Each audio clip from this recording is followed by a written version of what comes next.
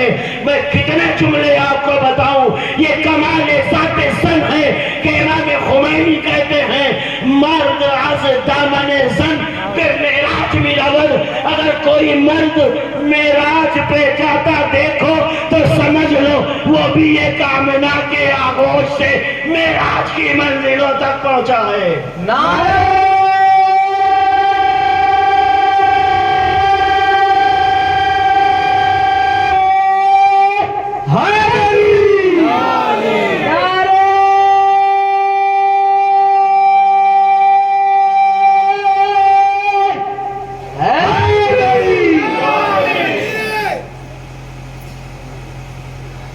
سارے مطالب ہم چھوڑ کے آگے جا رہے ہیں. کیا ہے عورت کی ذات؟ اللہ تعالیٰ نے قرآن کریم میں جو عظمتیں خواتین کی بتائیں، میں اس سے چونکہ اس تفصیل میں جائیں گے تو علمی بحث ہے. اشارہ میں نے کیا ہے پورے عالم اسلام کے بڑے بڑے محدثین کا اتفاق و اقرار ہے. بعد النبی، اللہ کے نبی کے بعد اس روئے زمین پر سب سے افضل ذات کون ہے؟ یہ میں نہیں کہہ رہا ہوں، میں نہیں کہہ رہا. علماء شیعہ، علماء اہل سنت کا متفقہ فیصلہ، نبی کریم کے بعد سب سے نزدیک ذات رسول اللہ، سب سے افضل کون ذات ہے؟ خود محدث دہلوی نے اس بات کا اقرار کیا ہے، فَهِيَ فَاطِمَةُ الزَّهْرَا سلام اللہ علیہا. کیوں؟ اس لیے کہ وہ جسم پیغمبر، جگر پارے پیغمبر ہیں، اسی نور کا حصہ ہے جو نور رسول اللہ کا ہے. یہ ذات زن ہے، یہ مرتبہ خاتون ہے اسلام میں.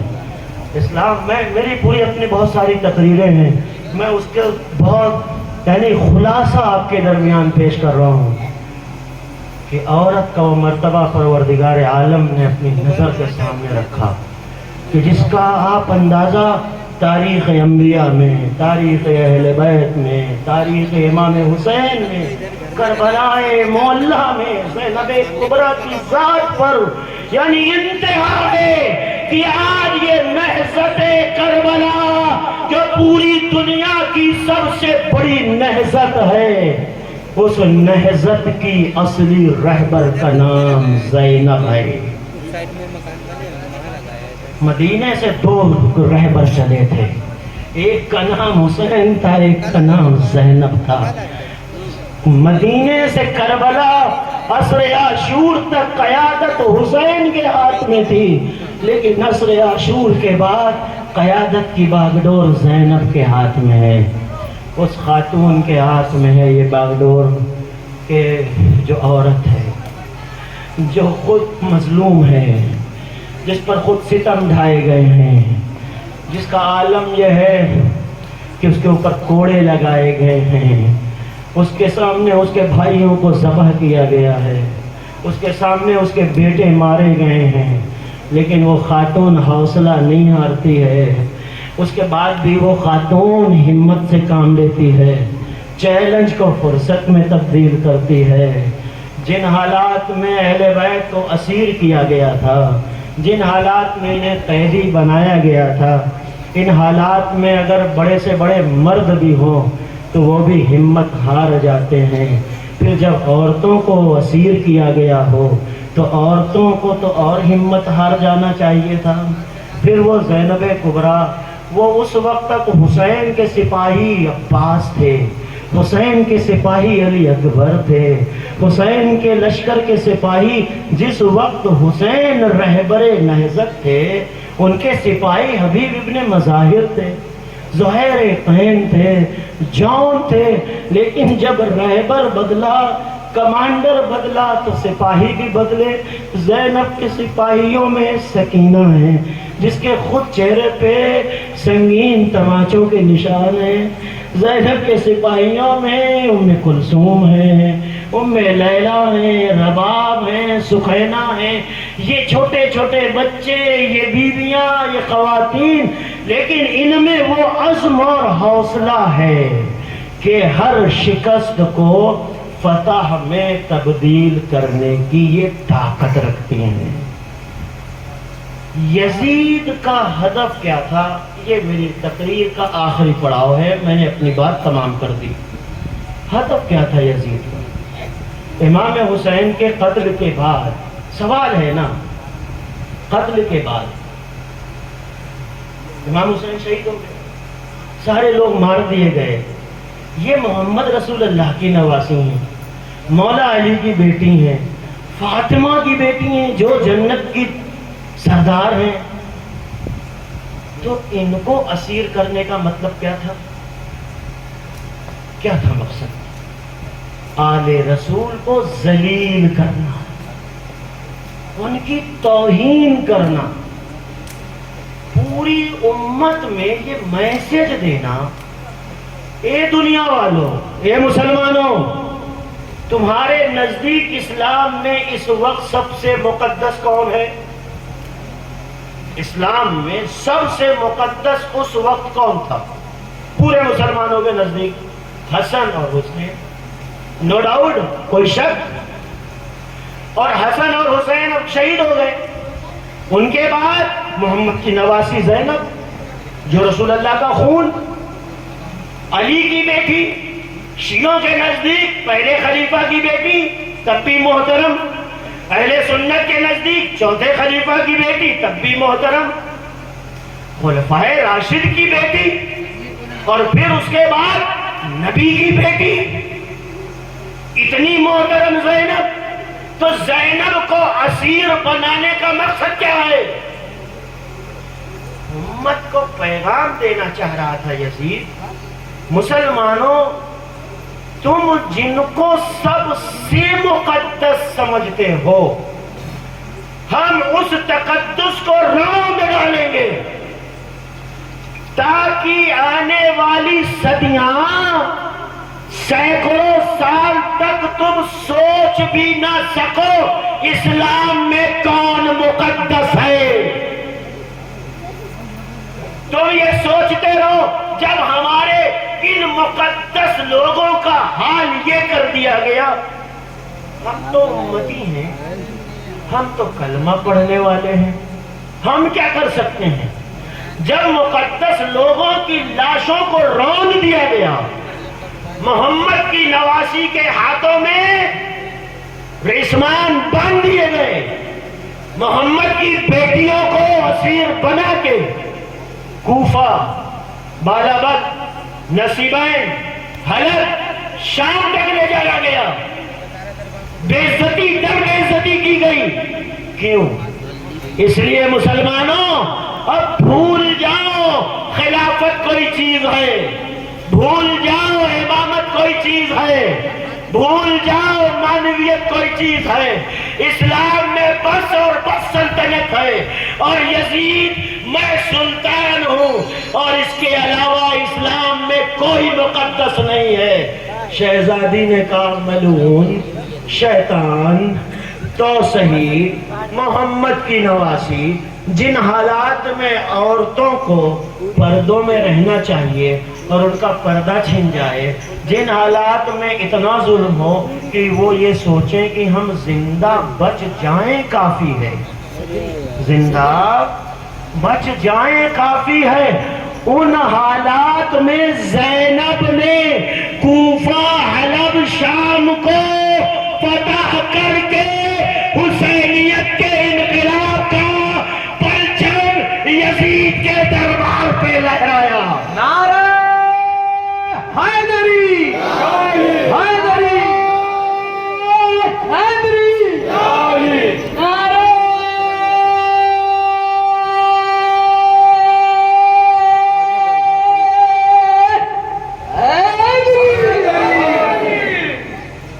40 منٹ سے ہم تقریر کر رہے ہیں. 40 منٹ میں کم سے کم 6 دفعہ ہم نے پانی پیا ہے. ہم سے اور طاقتور خطیب ہوگا نہیں پیے گا، لیکن پنکھا چلتا رہے گا، ہوا آتی رہے گی.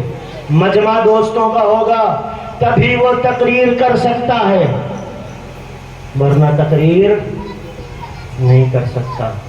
جب یہ اہل حرم قیدی بنا کے کوفے لائے گئے تو کوفے کے دروازے پہ 10,000 لوگ تماشا دیکھنے آئے تھے.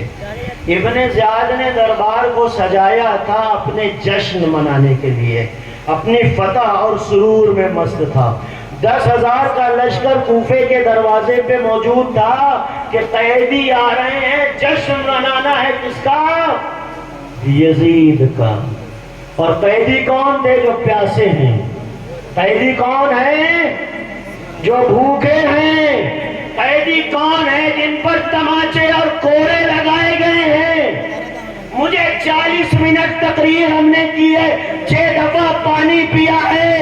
زینب کبریٰ نے ان 1000 ملعونوں کے بیچ میں تقریریں کی، بھوک کی حالت میں، پیاس کی حالت میں، اور ان دشمنوں کو جو آئے تھے پتھر مارنے کے لیے انہیں شرمندہ بھی کیا، اور ان کی زبان سے یہ اعلان کروا کے چھوڑا، یزید مرد آباد، حسین زندہ باد. حسین زندہ باد، حسین زندہ باد، یا سیدی یا عباس. یہ کوئی مذاق نہیں ہے. شہزادی کے لیے مجمع آتا تھا تماشا دیکھنے کے لیے، لوگ بلائے جاتے تھے. یہ دیکھو کس کا مجمع ہے، کون لائے جا رہے تھے؟ یہ قوم میں امت کے باغی لائے جا رہے تھے. یزید نے اعلان کرا رکھا تھا باغیوں پہ فتح پائی ہے. لوگوں کو نہیں پتا ہوتا تھا، لوگ آتے تھے تماشا دیکھنے، لاکھوں ہزاروں کی بھیڑ ہوتی تھی. اور ان بھیڑ کے درمیان کبھی حلب میں، کبھی شام میں، کبھی کوفہ میں علی کی بیٹی محمد کی نواسی اپنے بالوں سے چہرے کو چھپا کے تقریریں کرتی، میں حسین کی بہن ہوں جس کے بھائی کو کربلا میں ذبح کیا، میں محمد کی نواسی ہوں. یہ جو سر دیکھ رہے ہو حسین ابن علی کا ہے. وہ لوگ جو تماشائیوں پہ پتھر برسانے آئے تھے جب یہ تقریریں سنتے تھے تو اپنے سر پیٹتے تھے. اے اللہ یہ زمانہ کیسا ہے؟ یہ زینب کبریٰ کی نہضت ہے جو آج آپ یہاں بیٹھے ہو. کل زینب کبریٰ تماشائیوں میں حسین کی مظلومیت بیان کر رہی تھی اور آواز دے رہی تھی، کوئی ہے تم میں جو میرے بھائی کا وفادار ہو؟ آج اس نہضت کی نام پر کروڑوں آوازیں ہیں، لاکھوں آوازیں ہیں. کربلا میں اس وقت کم سے کم 3 کروڑ لوگ جمع ہو کے آواز دے رہے ہیں، اے زینب کبریٰ، کل تیرے عباس کو اس کے ہاتھ کاٹ دیے گئے، تمہاری چادر نہ بچا سکے. اے زینب آج ہم سب تمہارے محافظ ہیں اور تمہارے بھائی کے نام کو زندہ رکھنے کے لیے اپنی جان ہتھیلی پہ لے کے آئے ہیں اور عہد کرتے ہیں کہ جب تک اس سینے میں سانس ہے تب تک لبیک یا حسین کا نعرہ. لبیک یا حسین، لبیک یا حسین، لبیک یا حسین، لبیک یا حسین، لبیک یا حسین، لبیک یا حسین، لبیک یا حسین، لبیک یا حسین، لبیک یا حسین، لبیک یا حسین، لبیک یا حسین، لبیک یا حسین، لبیک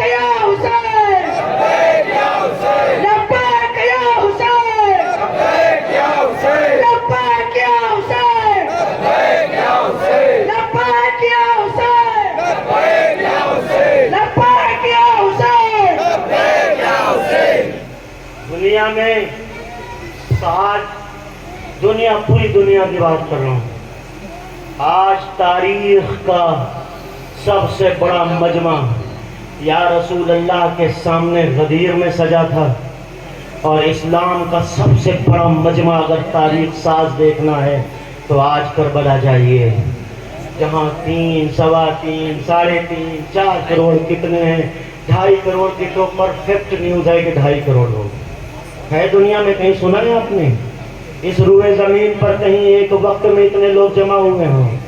کس لیے جمع ہوئے ہیں لوگ؟ کس ہدف سے جمع ہوئے ہیں؟ کیا مقصد ہے ان کا؟ صرف ایک مقصد ہے کہ اسلام میں انسانیت زندہ ہے۔ مکتب حسین ایک ایسا مکتب ہے، ایک ایسی تھاٹ ہے، ایک ایسا مکتب فکر ہے، اس میں آپ کو اس مکتب کے ماننے والوں میں گنہگار تو مل جائیں گے، لیکن ایک شخص اس مکتب میں آتنکوادی نہیں ہے۔ جہاں سے لوگ فتویٰ لگاتے ہیں نا، یہ بدعت، وہ بدعت، وہ بدعت، وہاں تو آتنکوادی مل جائے گا، لیکن اس مجمع نے نہ فتویٰ دیا ہے نہ فتویٰ دیتا ہے۔ یہاں اس لیے کہ انسان تربیت پاتے ہیں۔ حسین کے ماننے کے لیے نہ شیعہ ہونا شرط ہے نہ سنی ہونا، حسین کو ماننے کے لیے انسان ہونا شرط ہے، انسان ہونا۔ در حسین پہ آتے ہیں ہر مزاج کے لوگ، یہ اتحاد کا مرکز ہے آدمی کے لیے۔ یہ تاریخی بات ہے، میری اپنی بات نہیں ہے۔ کربلا اور آج 40 حسینی، چہلم امام حسین، تمام انبیاء علیہ السلام کا معجزہ ہے، معجزوں کا خلاصہ ہے کربلا، تمام انبیاء کے معجزے کا۔ حسین جب مدینے سے نکلے تھے تو فخرج منها خائفا يترقب قال رب نجنی من القوم الظالمین۔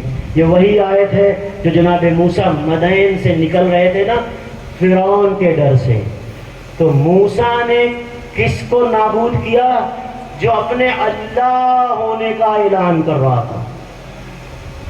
تو موسیٰ نے اسے ایسا نابود کیا دریائے نیل میں کہ اس کی ساری خدائی آج تاریخ میں عبرت بن گئی۔ حسین اپنے زمانے کے اس یزید کے مقابلے نکلے تھے جو اپنے آپ کو خلیفۃ اللہ کہہ رہا تھا، رسول اللہ کی گدی پہ براجمان تھا۔ حسین نے اس کے نام کے ساتھ ایسا آپریشن کیا کہ نام یزید گالی میں تبدیل ہو گیا۔ یہ فتح حسین ہے، فتح مبین ہے، خدا کی قسم۔ حسین وارث آدم ہیں، وارث نوح ہیں، سر اسماعیل و ابراہیم بود، یعنی ان اجمال را تفصیل بود، اللہ اللہ ابائے بسم اللہ پدر، مانیے زبہ عظیمہ مت پسر، آن کے زیر تیر گوید لا الہ، آن کے از خونش تیروید لا الہ، آن کے بخشت بے یقین آرا یقین، آن کے لرزد سجود و یہ زمین۔ وہ حسین جو یہ بے یقینوں کو یقین عطا کرے، وہ حسین جب زین فرس سے گریں تو بھی اللہ کی بارگاہ میں سر رکھ کے آواز نے الہی لا معبود سوا۔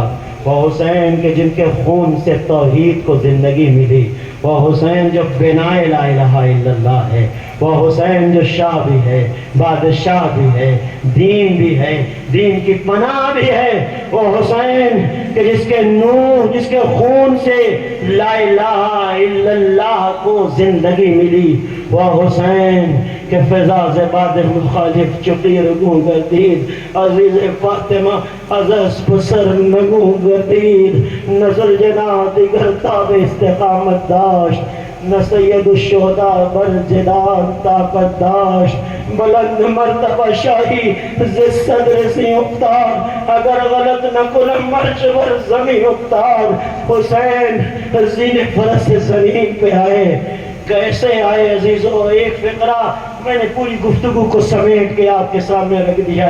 کیسے آئے جانتے ہیں؟ اس حالت میں آئے کہ 3 پل کا تیر آپ کے سینے میں لگا، پشت سے نکلا، خون کا فوارہ نکلا اور آپ تیوریاں بدل گئی اور آواز دے رہے تھے الہی الہی ترکت الخلق ترک فی ہواک، اے میرے اللہ ایتمت العیال لکی یراک، اے میرے معبود میں نے سب کچھ چھوڑا تیری محبت میں، تیری دیدار میں۔ میری بیٹی سکینہ یتیم ہوتی ہے تو ہو جائے، میں تیری محبت میں آیا ہوں اس لیے کہ میں وارث آدم ہوں، اگر آج میرا خون نہیں بہے گا تو آدمیت شرمسار ہو جائے گی، اگر آج میرا خون نہ بہا تو نوح کی ساری زندگی کی محنت برباد ہو جائے گی۔ الہی فلو قطعتنی فی الحب عربا لما ان الفؤاد لا سواک، میرے معبود اگر تیری محبت میں حسین کے جسم کے ٹکڑے ٹکڑے کر دیے جائیں تب بھی اب حسین تیرے عشق سے دستبردار نہیں ہوگا۔ اور یہ کہہ کر درے خیمہ پہ آگے آواز دی، یا زینب ام کلثوم، یا رقیہ تو یا سخینہ، تم پر میرا آخری سلام ہو۔ سلام کی آواز پہنچی، بیویوں نے خیمے میں حسین کو اپنے درمیان گھیرا۔ آخری فقرہ کہہ کے آپ سے اجازت لینا چاہتا ہوں۔ آپ سوچئے کربلا میں سارے لوگ شہید ہو چکے، حسین تک وہ تنہا موجود ہے، بیویوں کا کوئی سہارا نہیں ہے، کوئی بیوی دامن تھام کے کہتی ہے یا آقا ہمیں مدینہ پلٹا دیجئے۔ سکینہ کہتی بابا ردنا الہ حرم جدنا، بابا دشمنوں کے درمیان کہاں چھوڑ کے جا رہے ہیں، اس نرغے آدم میں آپ کہاں ہمیں ان کے درمیان چھوڑ کے جا رہے ہیں۔ امام حسین نے تسلیاں دی، تاریخ کے فقرے ہیں۔ زینب کبریٰ بیدار تھی، سینے پہ ہاتھ رکھ کے کچھ دعا کی اور آسمان کی طرف ہاتھ اٹھا کے کچھ آپ نے دعا فرمائی۔ کہنے لگے زینب میرا وہ لباس کہنا لے آؤ جو سب سے قدیم تھا، ایک بوچہ لایا گیا، پرانا لباس پہنا، پہننے کے بعد چلنے لگے تو ایک مرتبہ گھوڑے پہ سوار ہوئے تھے۔ بس آخری فقرہ ہے، یہ حسین نے اپنا کام انجام دیا، کپڑا پہنا۔ بہن نے پوچھا بھیا کیوں؟ فرمایا بہن جب مقتل میں آؤ گی نا تو حسین کی لاش کو پہچان نہیں سکوگی۔ یہ فقرہ کہہ کہ گھوڑے پہ سوار ہوئے، چلنا چاہتے ہیں۔ راوی یہ کہتا ہے ایک مرتبہ گھوڑے کو مہمیز کرتے ہیں، دیکھا کہ گھوڑا آگے نہیں بڑھتا، پھر اس سے اشاروں میں کہتے ہیں آخری مرتبہ سوار ہوں، اب نہ مجھے عباس کی لاش پہ جانا ہے نہ علی اکبر کی لاش پہ، نہ قاسم کے ٹکڑے اٹھانے ہیں۔ اے میرے راہوار تیری زحمت تمام ہو چکی ہے، مجھے مقتل میں لے جا، چھوڑ کے چلا، تیری زحمت تمام۔ ایک مرتبہ اس پہ بے زبان نے اپنے چہرے کو اوپر اٹھایا اور آنسوؤں کے ساتھ اپنے سر کو نیچے کیا۔ اب جب آپ نے گھوڑے کے پیروں کی طرف دیکھا تو کلیجہ منہ کو آ گیا، دیکھا ننھی سکینہ بابا کے گھوڑوں کے درمیان۔ اے گھوڑے بابا کو نہ لے جا، جو کوئی صبح سے گیا شام تک واپس نہ آیا۔ زمین پہ آئے، سینے سے لگایا، وہ کہنے لگی میرے اس نے کچھ اپنے انداز میں فکرے کہے ہیں، مرثیت کے نیند آئے گی جب آگ کی بو پاؤں گی بابا، میں رات کو مقتل میں چلی آؤں گی بابا۔ فرمایا نکلتی نہیں سیدانی آواز سب ہوئے گی اور دشت میں ہم ہوئیں گے بیوی، اصغر میرے ساتھ آج وہیں سوئیں گے بیوی۔ اللہ اکبر۔ بیٹی کو تسلیاں دیں، دے کے سوار ہوئے، مقتل میں آئے۔ اب جو مقتل کی طرف چلے تھے، ایک فقرہ تڑپانے والا ہے، سیدہ زینب پیچھے پیچھے بڑھیں، کہنے لگیں پیچھے آہٹ محسوس کی کوئی آ رہا ہے، پکار رہی تھی مالن محلہ فی ابن زہرا، اے فاطمہ کے بیٹے سنبھل جاؤ، چند سیکنڈ کے لیے رک جاؤ، اے عزیز فاطمہ ایک منٹ حسین ٹھہرے، نزدیک آئے، کہنے لگی بھیا اپنے گلے کا بٹن کھولنا. سامنے حسین نے اپنے بند کھولے اور جو بند کھولا ایک مرتبہ زینب نے حسین کے گلوے اقدس کا بوسہ لیا. کہنے لگی حسین اماں نے وصیت کی تھی میرا حسین جب رخصت آخر کو مقتل میں جائے میری جگہ اے حسین کے اس مقام کو بوسہ دینا جس پر شمر کا کند خنجر چلے گا. اللہ اکبر. مقتل میں آئے. فاطمہ کا لال کب تک جنگ لڑتا لیکن جنگ کی علی کے بیٹے تھے فاتح خیبر کے لال تھے. کی نعرے بلند ہوئی حسین ہمیں چھوڑ دو کہ نعرے بلند ہوئے. ایک مرتبہ آواز آئی حسین پلٹا اپنے رب کی طرف تلوار میان میں گئی. کبھی عباس کی لاش میں آ کے کہتے تھے اے بھیا عباس بڑا شوق تھا جنگ کرنے کا ذرا اپنے بھائی حسین کی جنگ دیکھو. کبھی جوان لال کے لاشے میں آگے کہتے تم نے نہ دیکھی جنگے پیدر اے پیدر کی جان اے اکبر اٹھو اپنے بابا کی جنگ دیکھو. کبھی آتے شہداء کربلا اصحاب جانسار کی لاشوں کے پاس اور کہتے یا مطال السما یا فرسان لے جا انی انادیکم فلا تجیبونی. اے میرے شیرو اے میرے دلیرو اے میرے شہ سوارو اٹھو اپنے آقا حسین کی جنگ دیکھو اپنے آقا کی نصرت کرو. ارباب مقاتل نے لکھا کہ لاشائے شہداء سے آواز آتی اے میرے مولا ہمیں موت نے مجبور کر دیا ہے ورنہ اگر ہمیں آپ کے لیے سینکڑوں مرتبہ زندہ کیا جائے پھر مار دیا جائے پھر مسلح کیا جائے آپ کی نصرت سے دستبردار نہ ہوں گے. اللہ اکبر. عزیز فاطمہ محمد کا نواسا